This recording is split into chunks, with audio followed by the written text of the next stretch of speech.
Hello दोस्तों, नमस्ते, सलाम, राम राम। एक बार फिर स्वागत है भाइयों का चैनल रिएक्शन बाबा में। मेरा नाम राम। और गाइस, आज जो मैं रिएक्शन करने वाला हूँ, डॉक्टर जाकिर नाइक साहब का एक वीडियो है।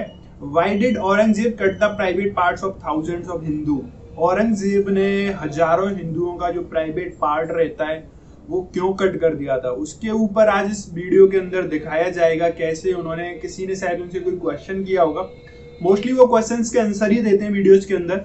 किसी ने क्वेश्चन किया होगा कि औरंगजेब ने ऐसा क्यों किया, तो आज उस पर क्लेरिफिकेशन मिलने वाला है, नहीं मिलने वाला है, ये सब तो आपको वीडियो देखने के बाद ही पता चलेगा। डॉक्टर जाकिर नाइक के बहुत ज्यादा फैन है हमारे चैनल पे, और डॉक्टर जाकिर नाइक इंडिया से, जिनको नहीं पता बता देता हूँ। तो होपफुली प्लीज वीडियो को एंजॉय करिए, एंड तक वीडियो देखिए, आपको अच्छे से समझ में आएगा। वीडियो पसंद आए तो प्लीज वीडियो को लाइक कर देना गाइज, और आप चाहते हैं आपको ऐसे अच्छे और इंटरेस्टिंग वीडियोस मिलते रहे तो प्लीज रिएक्शन बाबा को सब्सक्राइब करें, साथ ही बेल नोटिफिकेशन ऑन कर लें। Let's play guys.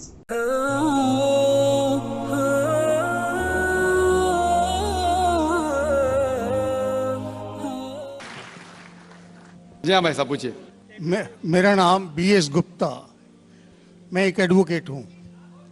दो कम्युनिटीज जो भारत में रहती हैं जी, दो कम्युनिटीज जो भारत में रहती हैं, मेजॉरिटी कम्युनिटी 80% जिसको कहते हैं हिंदूस और 20% मुस्लिम्स, उनके बीच में गलत या सही ये भावना है कि इस्लाम जो फैला था वो तलवार के जोर से फैला था। हिस्टोरिकल फैक्ट है या ये मिथ है, कह नहीं सकते। सही बात। लेकिन क्या ये सच है कि 3000 से 6000 तक हिंदू मंदिरों को गिरा के मस्जिद में बदला गया? क्या ये सच है कि स्पेशली औरंगजेब के वक्त में हजारों लाखों हिंदुओं को ज़बरदस्ती उनके जनेऊ काट के उनको मजबूर किया गया कि वो मुसलमान बने? ऐसा हुआ था क्या?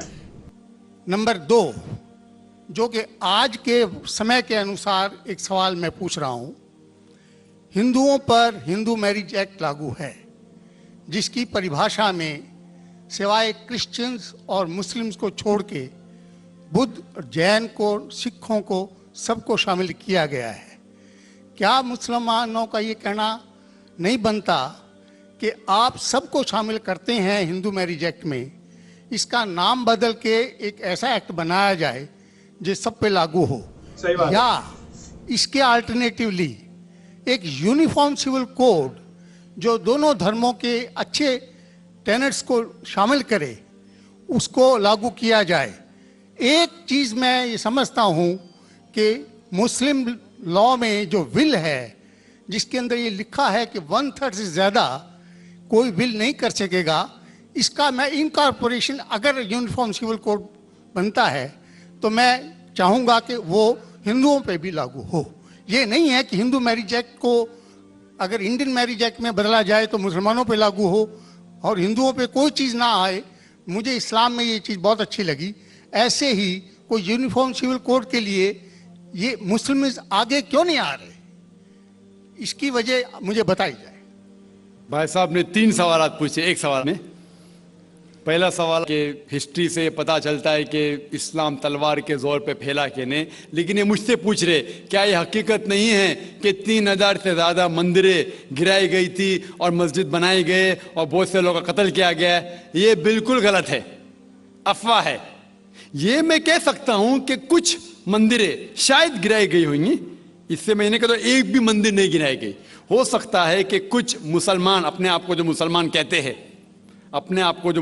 कहते हैं, उनने आके कुछ मंदिरों को गिराया होगा और मस्जिद बनाया होगा, हो सकता है। लेकिन ये कहना कि 3000 से 6000 मंदिर गिराए गए, ये बिल्कुल अफवाह है, बिल्कुल गलत है, बेबुनियाद है, बिल्कुल बेबुनियाद है। कुछ मुसलमान राजाओं ने गलत काम किए होंगे, उससे आप इस्लाम को दोषी नहीं ठहरा सकते। अगर हिटलर ने 60 लाख यहूदी को जिंदा जलाया तो मैं कह सकता हूं कि क्रिश्चियनिटी खराब है?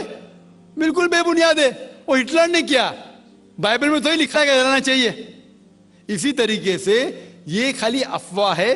कुछ मंदिरों को शायद गिराया गया होगा, मैं ये नहीं कहता कि नहीं गिराया गया, लेकिन उसको छोटी चीज को लेके उछाला जाता है मीडिया में और किताबें लिखी जाती है। आप देखो टीपू सुल्तान के खिलाफ आ गए, आज भी आप जाएंगे मैसूर के अंदर, उसके आजू बाजू आप देखेंगे तो टीपू सुल्तान के जो आंगन के अंदर है उसके अंदर मंदिर है। अगर आप ये कहते सच है कि 3000 से 6000 मंदिर को गिराया गया था, तो आप कैसे जिंदा बचे? आप कह रहे थे कि हजारों लोगों को कत्ल किया गया, आप कैसे जिंदा बचे? आप जिंदा बचे ये शहादत दे रहा है कि मुसलमान तलवार के जोर पे नहीं फैला। अगर ये सच होता था, आपने कहा हजारों लोग का कत्ल किया, कुछ लोग का शायद कत्ल किया गया। देखो, हर मजहब में there are black sheeps in every community. कुछ लोग हर मजहब में खराब निकलते हैं, वो मजहब की गलती नहीं, वो मजहब के मानने वाले की। क्रिश्चियन में आपको कुछ खराब लोग मिलेंगे, मुसलमान में मिलेंगे, हिंदू में मिलेंगे। अभी आप देखेंगे हिंदुस्तान के मुसलमान कुछ लोग ड्रग में डील करते, ड्रग में धंधा करते। ड्रग तो हराम है इस्लाम में, करते तो उनको दोष देना चाहिए, इस्लाम को नहीं। इसी तरीके से आप जो कह रहे हजारों लोगों का कत्ल किया, ये बिल्कुल बेबुनियाद चीज है। कुछ लोग का शायद किया होगा, और ये ही सबूत है। मैंने मेरी तकरीर में कहा कि 80% से ज्यादा गैर मुस्लिम हिंदुस्तान में हैं। ये शहादत दे रहे हैं कि इस्लाम तलवार के जोर पे नहीं फैला। आप लोग को क्यों छोड़ा उन लोग ने? आप उनके रिश्तेदार तो नहीं थे ना, आपको क्यों छोड़ा? 800 मिलियन 80 करोड़ गैर मुस्लिम को छोड़ा क्यों उनने? क्यों छोड़ा? अगर दम ही था हुकूमत की 1000 साल, सब लोग को मुस्लिम बनाते थे। इससे यह जाहिर होता है कि इस्लाम तलवार के बलबूते पे नहीं फैला। कई लोग, कई गैर मुस्लिम इस्लाम से मुतासिर होके उन्होंने इस्लाम कबूल किया। तो यह कहना बिल्कुल गलत है। आपका दूसरा सवाल कि हमें क्या करना चाहिए? ये अलहदा लॉ नहीं होना चाहिए, सब एक ही कॉमन सिविल कोड होना चाहिए, और सब मजहब की अच्छी चीजें लेके कॉमन सिविल कोड करना चाहिए। मैं आपके बिल्कुल साथ हूं। बाकी मुसलमान शायद आपके खिलाफ होंगे, मैं आपके साथ हूं। क्यों मैं साथ हूं आपके? पहला चीज, हम मुसलमान अगर दिगर मजहब के बारे में जानेंगे, कभी कॉमन सिविल कोड की बात आती, सबसे ज्यादा नारा मुसलमान गलत है। यह मुमकिन ही नहीं है, क्योंकि हिंदुस्तान में हिंदू मजहब के कितने फिरके हैं, यह मुमकिन ही नहीं है। मुसलमान तो सिर्फ 20% या 80% या 75% जो हिंदू लोग हैं, उसमें ही मुमकिन नहीं है। ये कॉमन सिविल कोड हिंदू लोग ही इसको फॉलो नहीं कर सकते। हिंदू मजहब में कितने मुख्तलिफ ग्रोह है। एक कहता है कि बेटी को जाना चाहिए, एक कहता है बेटे को जाना जायदाद, एक कहता है कि जितनी खेती है वो नहीं जा सकती बेटी को, दूसरा ग्रोह कहता है। कितने मुख्तलिफ ग्रोह है, हजारों। यह मुमकिन ही नहीं है पास होना, मुमकिन ही नहीं। मैं कहता हूं ये अफसोस की बात है कि हम मुसलमान जानते ही नहीं, हमको आवाज करने की जरूरत ही नहीं है। ये खाली हमें छेड़ रहे हैं। क्या कर रहे? छेड़ रहे हैं और हम उकसा जाते। Point number 1। पॉइंट नंबर 2, मान लो आप लोग कबूल करते हैं कि कॉमन सिविल कोड होना चाहिए। आपने क्या कहा कि सारे धर्मों के अच्छी बात को लेना चाहिए। बिल्कुल सही। मेरा पहला सवाल, आप इस्लाम में एक चीज बताओ जो इंसानियत के खिलाफ है, तो हम निकाल देंगे उसको।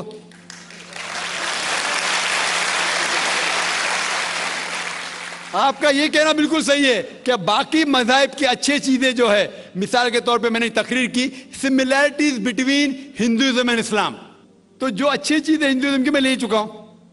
Similarities between Christianity and Islam, जो अच्छी चीजें इस आयत में ले चुका हूं। मैं ये पूछना चाहता आपसे, एक चीज जो इस्लाम में खराबी है वो तो बताओ मुझे, तो उसको निकालेंगे ना। लेकिन मंच के ऊपर जब डिबेट होएगा, इंशाल्लाह मैं आऊंगा इंशाल्लाह। हाँ, मंच पे जब डिबेट होएगा कि हम क्या करेंगे, हर मज़हब की अच्छी चीज लेंगे। तो मैं ये चाहता हूं कि इस्लाम की तरफ से उस मंच पे, उस स्टेज पे इंशाल्लाह मैं आऊंगा। ये चैलेंज है। कोई भी शख्स हिंदुस्तान में हो, मिनिस्टर हों दो, कोई भी स्वामी हों दो, कोई भी शंकराचार्य हों दो, इंशाल्लाह मैं तालिब इल्म हूं इस्लाम और दीगर मज़हब का। मैं तस्लीम करता हूं कि डिबेट होना चाहिए, हक बात जो निकली, लेकिन उसके ऊपर अमल भी होना चाहिए। हक बात जो सबसे बेहतरीन है इंसानियत के लिए, उसके ऊपर अमल होना चाहिए। इसलिए जो आखिरी किताब जो अल्लाह सुब्हाना व तआला नाजिल की कुरान शरीफ, वो इंसानियत के लिए सबसे बेहतरीन किताब है, उसके ऊपर अमल होना ही चाहिए। आपका तीसरा सवाल, क्या ये हिंदू जो है इनहेरिटेंस के अंदर, ये इनहेरिटेंस जो होता है इस्लाम के अंदर 1/3 हिस्सा, 1/3 हिस्सा हम विल में दे सकते हैं, देना जरूरी नहीं है, दे सकते हैं। इस्लाम के जो विल के अंदर जो आता है इनहेरिटेंस, वो कुरान की आयत है सूरह निसा की सूरह नंबर 4 आयत नंबर 11, 12 और 176। उसमें कहा गया है कि जो भी आपकी जायदाद है, अल्लाह सुब्हान ताला कह चुका है कि आपके बेटे को बेटियों से डबल मिलेगा। आगे लिखा गया है आपके वालिदैन को 1/6 मिलेगा। सिर्फ अगर बच्चे हैं तो वालिद वालदा को दोनों को 1/6, अगर बच्चे नहीं है तो वालदा का 1/3।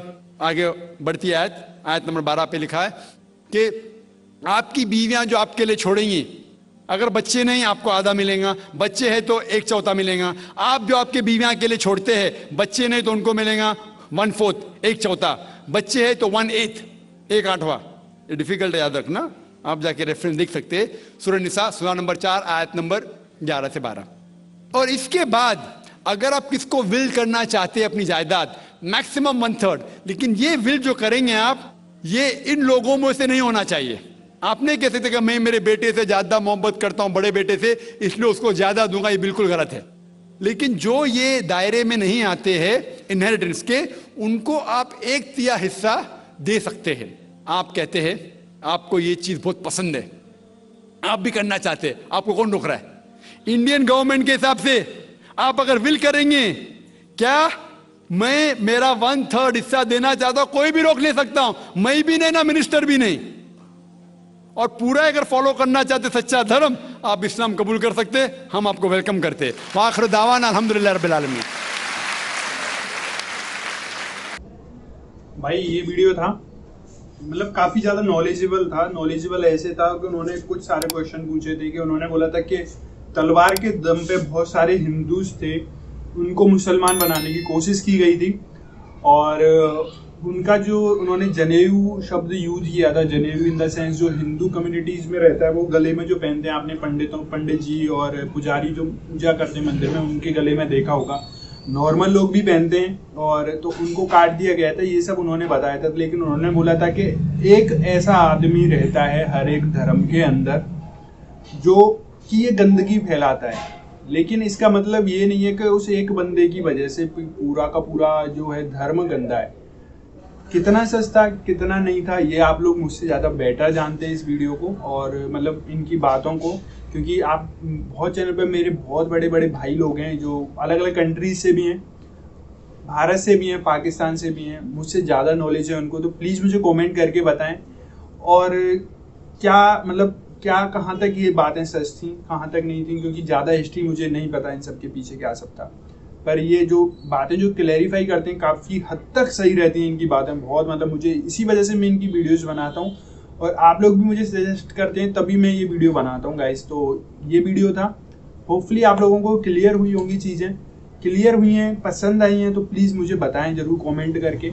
आप और चाहते हैं आपको कैसे रिएक्शन वीडियोज़ मिलें, तो प्लीज़ आप उसके लिए कमेंट कर सकते हैं, मैं आपके लिए वीडियो बनाऊंगा। इंस्टाग्राम में reactionbaba.official, वहाँ फॉलो कर सकते हैं मुझे गाइस, क्योंकि आप कभी कभी मैं कमेंट्स नहीं देख पाता, बहुत सारे कमेंट्स हो जाते हैं, तो आप मुझे पर्सनली मैसेज कर सकते हैं इंस्टाग्राम पे। वीडियो पसंद आए तो प्लीज़ लाइक कर देना गाइस, आपके लाइक की बहुत ज़्यादा ज़रूरत होती है मुझे और ऐसे और वीडियो चाहिए तो प्लीज़ चैनल को सब्सक्राइब कर देना। मिलते हैं नेक्स्ट और किसी अच्छे इंटरेस्टिंग वीडियो के साथ, तब तक के लिए thank you so much for watching. Tata bye bye, take care guys, see you guys.